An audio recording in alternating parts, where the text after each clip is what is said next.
किसी ने बड़े कमाल की बात कही है कि आवाज़ ऊंची हो तो कुछ लोग सुनते हैं और अगर बात ऊंची हो तो बहुत ज़्यादा लोग सुनते हैं। हाय दोस्तों, नमस्कार, जय श्री राम। मैं संजय चौहान एक छोटी सी कहानी आपके बीच लेकर आया हूँ। ये कहानी है एक लड़के की जिसकी उम्र 24 साल थी। वो लड़का दुनिया में अकेला था। उसके माँ बाप भी नहीं दुनिया में नहीं थे, उनका देहांत हो चुका था। तो वो लड़का एक सेठ जी का यहाँ काम करता था। सेठ की आजी का यहाँ काम करता था, जाता था करने, पैसे कमाता था, घर आता था, रोटी बनाता, खाता, सो जाता। उसकी यही दिनचर्या चल रही थी। तो वो लड़का एक दिन क्या करता है, अपने लिए 4 रोटी बनाता है, सब्जी बनाता है। तो उसने कुछ काम में बिजी हो गया। तो उसने आके देखा था उसकी एक रोटी गायब थी। फिर अगले दिन बनाई तो उसका यही था, एक रोटी गायब। तीसरे दिन उसने 4 रोटी बनाई तो उसने ध्यान से देखा कि एक चूहा आता था, उसकी रोटी लिए, उसकी जो रोटी थी उसको लेके जाता था।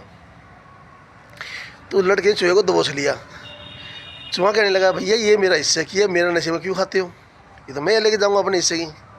उस लड़के ने कहा, भैया मेरे पास पैसे नहीं है, मैं बड़ा दुखी हूँ जीवन में, मेरी ज़िंदगी बहुत बेहाल है, समझ नहीं आ रहा मैं क्या करूँ क्या नहीं करूँ, मुझे रोटी दे दो। तो चूहे ने कहा कि आपका इस सवाल का जवाब एक इंसान दे सकता है। आपका? बोला कौन? उसने कहा गौतम बुद्ध। चूहे ने कहा। बोला ठीक है जी। बोला गौतम बुद्ध के पास जाओ, आपके सवाल का ज़रूर से आपको सवाल में जवाब मिलेगा। सुबह निकल पड़ता है जी। लंबा रास्ता था, शाम हो जाती है, रात हो जाती है। तो उसे एक हवेली नज़र आती है। तो उस हवेली में जाता है तो शरण मांगने के लिए कि मुझे एक रात के लिए अगर रुक जाऊँ तो रात भी कट जाएगी। तो वहाँ की मकान मालिकिन आती है तो उनसे कहता है, माता जी क्या मुझे एक रात रुकने के लिए शरण दोगी यहाँ पर? तो बोले कहाँ जाना है? उसने कहा मैं गौतम बुद्ध के पास जा रहा हूँ, मेरे कुछ सवाल है, उनसे अपने सवाल के जवाब लेकर आना है। तो उस औरत ने कहा कि बेटा बड़ी अच्छी जगह जा रहे हो, एक मेरा भी सवाल है, उनसे मेरे जवाब लेके आना। बोला बताइए माता जी क्या सवाल है आपका?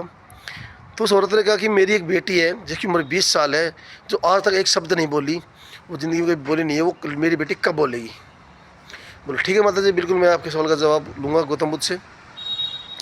लड़का अगली सुबह निकल पड़ता है। पहाड़ आते हैं, झाड़ आती है, रास्ता कटता है, बर्फ़ के पहाड़ आते हैं। बहुत लंबा रास्ता था। तो बर्फ़ के पहाड़ में देखा कि एक जादूगर जो था वो तपस्या कर रहा था।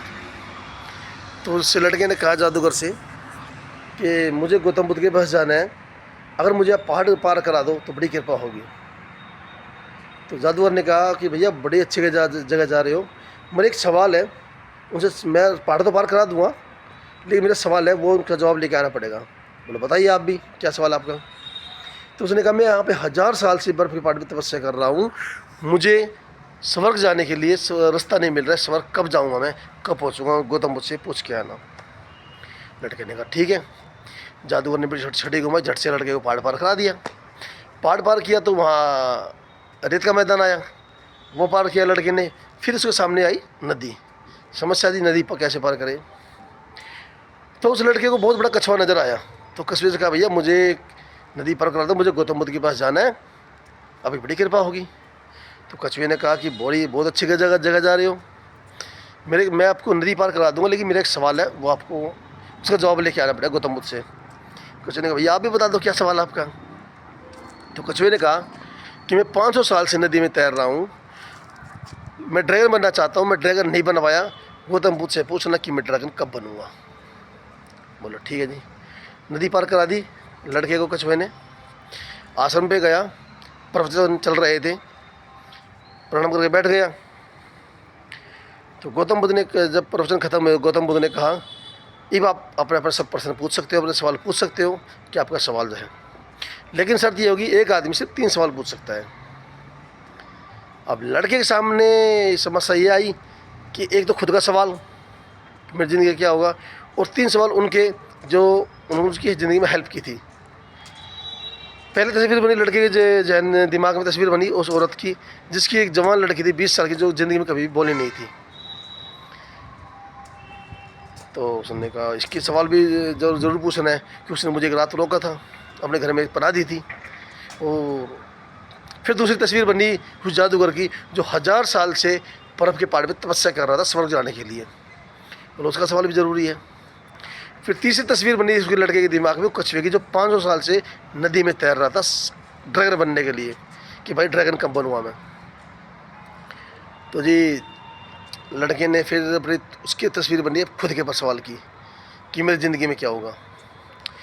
फिर लड़के ने सोचा कि मेरा तो सब कुछ ठीक चल ही रहा है, कमा रहा हूँ, खा रहा हूँ, दोनों टाइम मिल रहा है, कोई दिक्कत नहीं है, थोड़ी और मेहनत करूँगा कामयाब हो जाऊँगा। इन तीनों के सवाल ज़रूर पूछना है जो चाहिए मुझे गौतम बुद्ध से।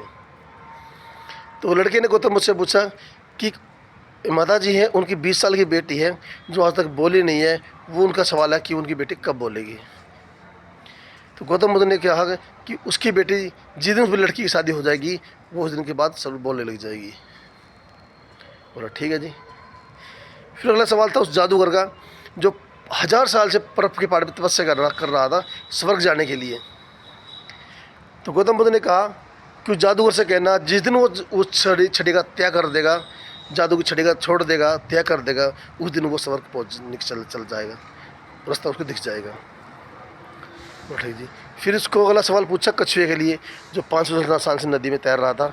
उस लड़के ने कहा बुद्ध से कि एक कछुआ है जो 500 साल से नदी में तैर रहा है, उसका सवाल ये है कि वो ड्रैगन कब बनेगा।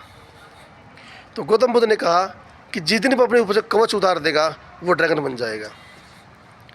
लड़के ने चरण स्पर्श किए, प्रणाम किया, वहाँ से निकल पड़ता वापस अब जाने के लिए। नदी आती, कछुआ मिलता है। तो कछुए ने कहा भैया मेरे सवाल का क्या रहा। तो उसने कहा कि आपका सवाल ये का जवाब ये गौतम बुद्ध ने ये दिया है कि जिस दिन आप अपने ऊपर से कवच उतार दोगे आप ड्रैगन बन जाओगे। कछुए ने नदी पार कराया, कछुए का अपने ऊपर से कवच उतार दिया, कवच उतारा उसके मोती निकले उसके ऊपर से। तो कछुए ने कहा ये मेरे किस काम